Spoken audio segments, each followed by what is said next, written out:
Bismillahirrahmanirrahim. We are studying chapter number 19. Today topic is abnormal development.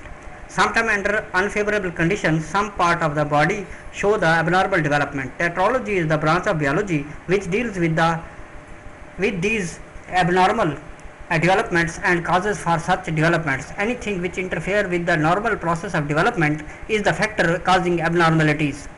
The normal process of development is disturbed by the abnormalities inherited from the parents. Abnormalities due to the chromosomes or genes, environmental factors or metabolic defects. Abnormalities are inherited from the parents through the abnormal or defective genes. Abnormality of the development is also related to the presence of defective genes on the sex chromosomes. For example, in hemophilia, only males suffer from this disease. It again depends upon where the gene is dominant or recessive, homozygous or heterozygous.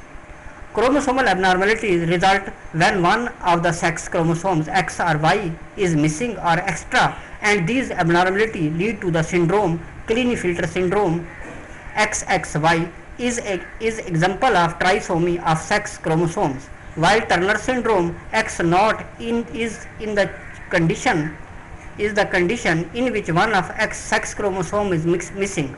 Another condition XYY leads to tallness, aggressiveness, mental defect and antisocial behavior, and these abnormalities arises during the formation of gametes, while these gametes unite to form the zygote.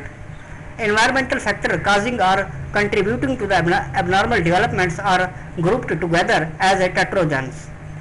Ionizing radiations, X-rays are well known for their tetragenic action because they often have their effect on the developing ovum or spermatozoon, causing the damage or the changes, mutation in the genes. Nutritional deficiencies, absence of certain substances, vitamins and trace elements, toxins and drugs even ingested by the mother affect the differentiation of every tissue in the fetus.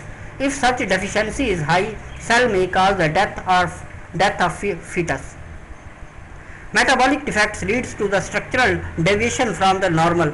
During the organogenesis, when various body organs are formed, sometimes one organ or its part is missing or it is repeated, and it can result in abnormal organs or body parts, and the individuals born are malformed. In microcephaly, the individuals are born with a small skull. Individuals with the cleft palates have their upper lips folded, or the individuals have hair-like lips. In conditions of the fingers in the hand or the feet are the more or less than 5, this condition is abnormality. Thanks for watching.